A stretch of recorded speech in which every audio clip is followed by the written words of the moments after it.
here in the Lynx armored car with RCD markings, that's actually a local resident, Trooper Don White, who served in the Dragoons.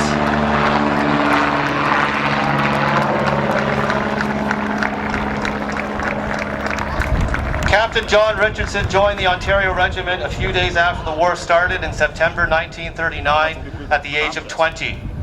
After training in Oshawa and Camp Borden, he left with the regiment for England. He spent a year at Sandhurst Royal Military College. At this time, the regiment left for Sicily, and John joined them as a lieutenant in command of a troop of 3 tanks. Grace Elliott. She was conscripted in 1941 and served to the end of the war. She's a veteran of the Royal Artillery Heavy Anti-Aircraft Battery.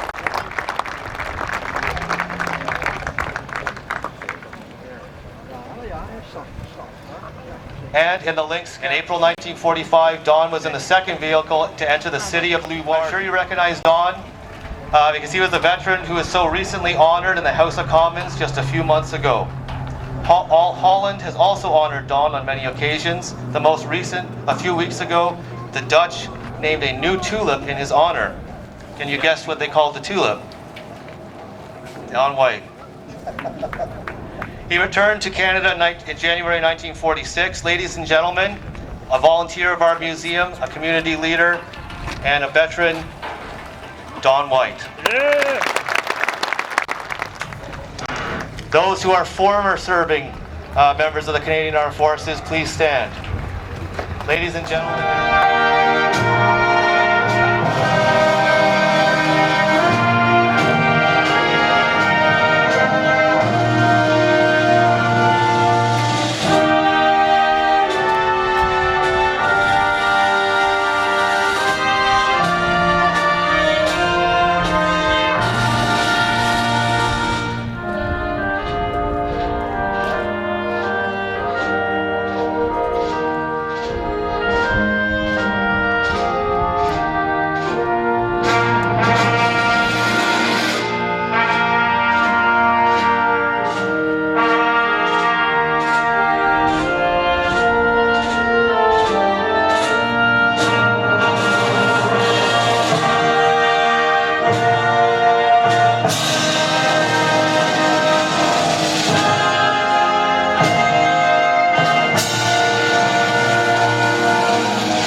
And it's Germany's most produced fully tracked armored fighting vehicle in the Second War.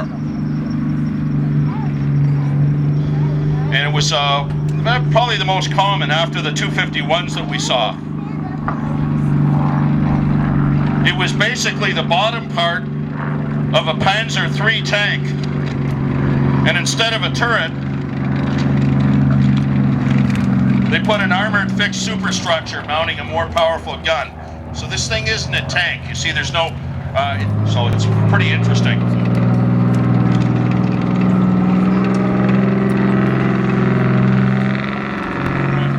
So this is the German Panzer IIIJ. It was a medium tank, and when you saw the Leopards, they were much bigger. So, but not all the tanks are the same. They're quite unique, and the tank experts here can get more into that with you. Upgraded it to take the 50 millimeter, and that actually made sure that they used this tank throughout the war. Have a big enough gun to take them, is they basically crippled the tank by shooting the medium belt feed, and it had a 2-man team. 4 men usually used, It had a bipod box of ammo, and it was pretty. They were used for years and years, right up until fairly common. Now this was a 37 millimeter gun, which is effective for infantry support and against anything around the same size. It could take out one of those 251 Germans or Jeeps and little things, but that was really all. The Germans frankly outclassed it pretty. See how tiny that thing is compared to the Leopards, and the later German Tiger tanks was literally 4 times that size. And again, the guns on the German tanks from about middle of the war on were more than double that, and probably many times more powerful. They could take out one of these things more than a mile away when this thing was notice you. There's lots of the bigger German tanks that were heading for Chaffee. We told you that M3 really wasn't very good. Well, as it went along, they figured that out pretty fast. And this was a light tank. Again, it's not very big compared to some of those Leopards we saw earlier. And it came in the later part of World War II and used exclusively or extensively by the Wehrmacht and Waffen-SS in the second half of the war. It replaced the MG-34, which was made in 1934, by the way. That's how you tell with the German stuff. The MG-34 was sort of typically German. It was very expensive, difficult to produce.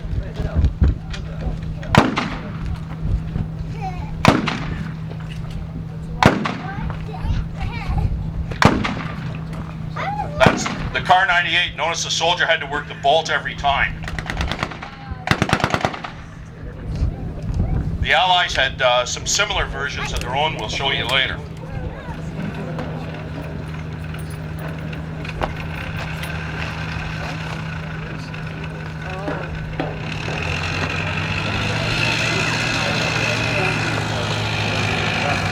This vehicle really took the world literally by a storm with their stormtroopers. The Allied stuff and the Marine basically stalled after World War I. Again, they didn't think they'd ever need it. So this stuff was like a spaceship when they first saw them earlier in the war coming in, and left us in a position of having to play catch up. The KAR-98, it's a fairly short barrel, so that's why it's called a carbine. And the other guy with a submachine gun, that was an MP-40. There were earlier submachine guns around, and you can guess what year they were made by the model number. There was an MP-38, and some of the others. Some had a wooden stock. I've had a chance to fire some of these myself.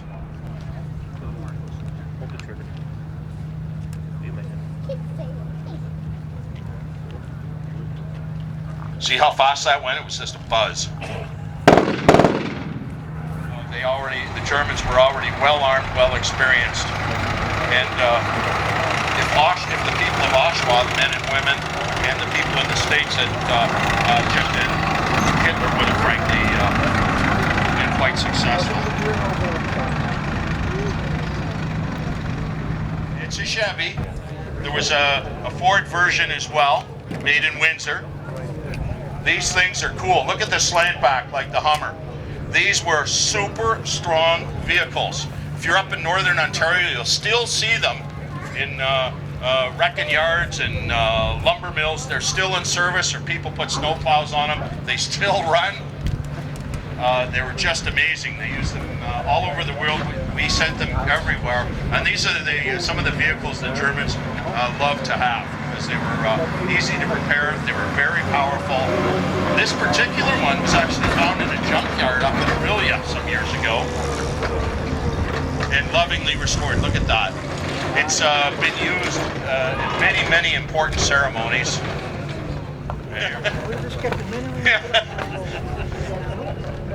Now, you'll notice there's no flag here.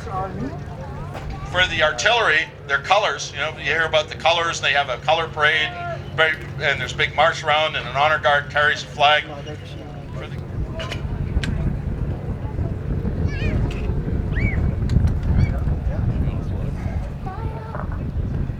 Go ahead, gentlemen.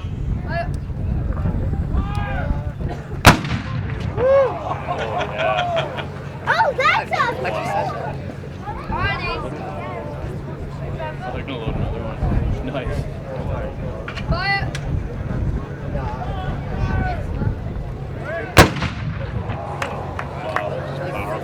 wartime, these guys could fire this thing faster than some duck hunters can with a shotgun. These guys are actually pretty fast. Not bad.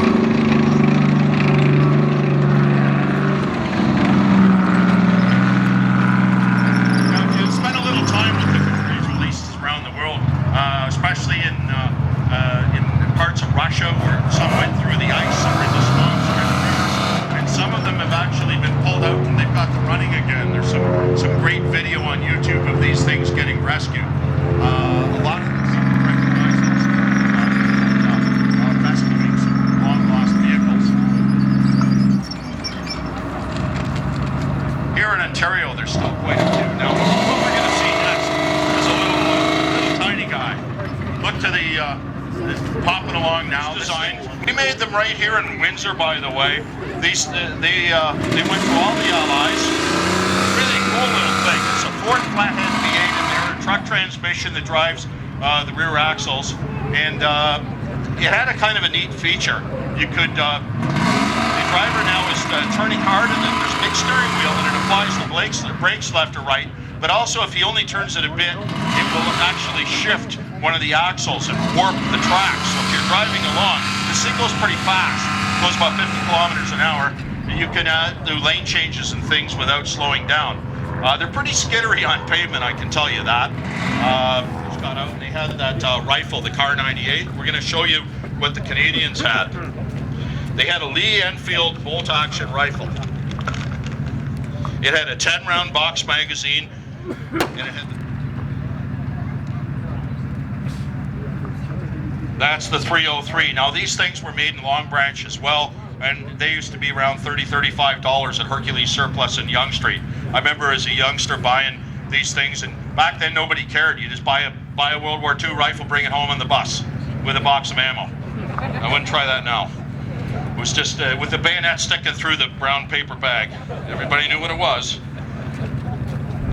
Now we're going to show you something else. The Thompson Submachine Gun. It's American made. The gangsters love them, the Tommy guns. The Thompson was favored by soldiers. It had a 45 caliber, basically pistol round. That's a big, fat, slow, nasty round.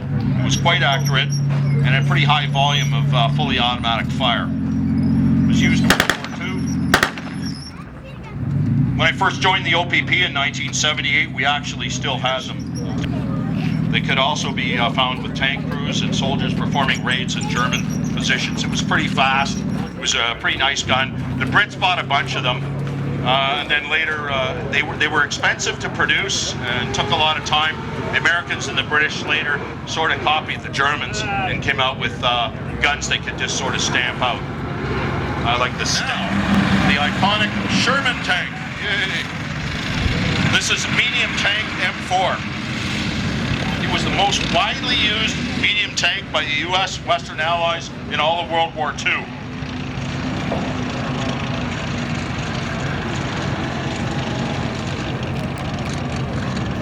Probably among the best qualities of it is it was actually quite fast, super maneuverable. It wasn't very nasty. They're still in service today. Now this is a later Sherman. The Americans did eventually make some changes, and they put a bigger gun on this one. This is a 76 millimeter, and it gave it very impressive anti-tank firepower. These came out later, and these could easily take out a Panzer III and a Stug III. Now, if anybody remembers one of my favorite films, Kelly's Heroes, Canadian actor Donald Sutherland, sort of an oddball tank commander, whose nickname is Oddball, at one point, when introducing his tank crew, points to the gun and says that he had a stovepipe on it to make the Croats think it's a more powerful gun, scare the hell out of the Croats. Well, it was actually true. They did come up with a bigger gun near the end of the war. The tanks were called Fireflies, and they were super powerful. And that was a funny movie, but they figured out there's a machine gun. They were trying to get cover. see a Bren gun up on the top of the hill, the thing with the big curved magazine. It fires the 303 British round. It's a light machine gun. See some of the soldiers trying to get up closer. They're trying to advance. They're starting to make some progress here. The Canadian forces were renowned as fearless fighters. They knew the Germans were dug in, but they kept going.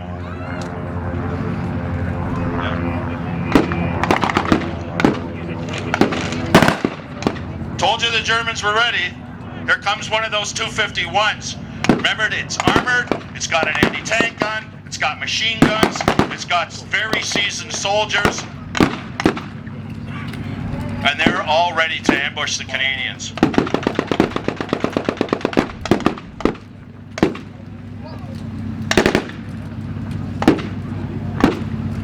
Remember, it's still early morning and fog is still there. The Germans have that advantage. Our advantage is kind of limited because we don't really see what's there. We think we're sneaking up. By now we figured out we're not. Here come the 251s in position. The Germans from what our soldiers are shooting at them. Those bullets are just bouncing off the 251. Making lots of noise, but not really doing anything.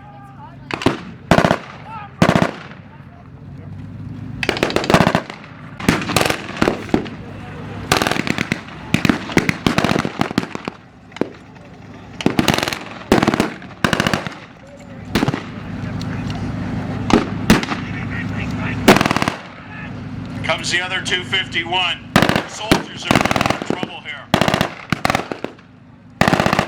There's no way they can deal with these armored vehicles with what they have.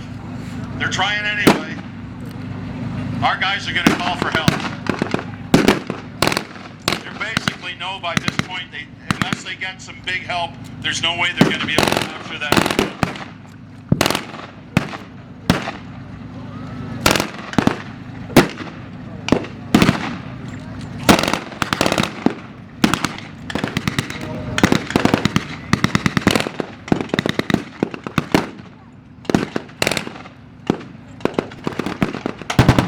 There's a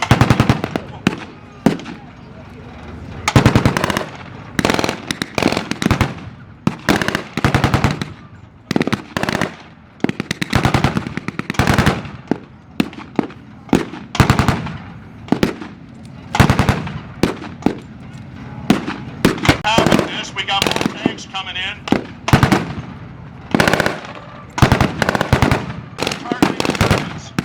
Targeting the Germans as they can.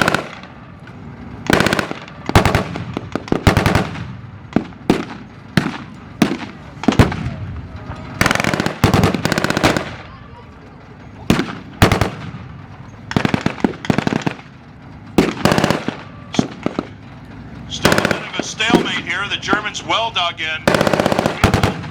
Ontario Regiment tanks coming in. That's what we need to take out these German vehicles.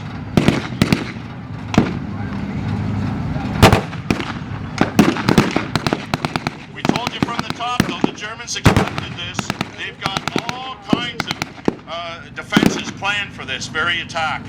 Now look what happened. The tanks are out in the open, easy targets for the Germans. The tankers found themselves alone, exposed to the withering fire of German artillery and anti-tank positions that were well set in. In the ensuing battle, 13 Canadians. Now when the Germans coming and they knew Canadians are tough, so they actually robbed their own positions to do this. So they called in for backup for all the German lines in the area. They pulled in reinforcement and materials to defend the town and the airfield.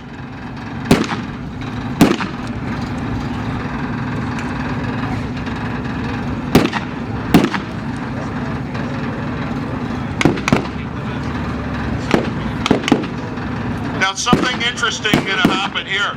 This little British carrier, which I told you is not very strong, went pretty fast. It was easily taken out by almost anything. There's a Padre in it. Padres don't carry guns. And this actually happened. the Ontario Regiment Padre basically got someone to take him in the carrier, and he started tossing smoke grenades out. The fog was gone. He risked his life to save the Canadians. He drove right in between everybody and started out tossing smoke grenades. The Germans taking pot shots at the little Bren gun carrier. The best thing about a Bren gun carrier is it could go fast. So this Padre tossed all these smoke grenades out, and that gave the Canadian soldiers a chance. The Germans cleared the smoke, and that saved the lives of many of our soldiers. By this point, our tanks figured out that if they hung around any longer in the open, they'd be destroyed, and the ones that still ran fired it up in reverse and got out of there.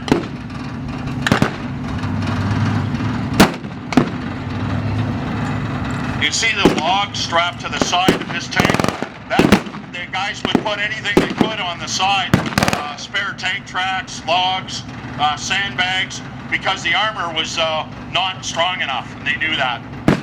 So we hope that if a German shot an anti-tank round in the airfield, the Americans were able to attack in other positions, and that's all part of war. Sometimes you give a sacrifice to draw the enemy into something. We talk about the beaches, Beach and all that, but there was actually a group of allies that purposely attacked Calais, where the Germans were expecting us, and we often don't remember those people, but they were there. As Al Duffy said, we're not here to glorify the war. We want you to see what happened, and we didn't win everybody.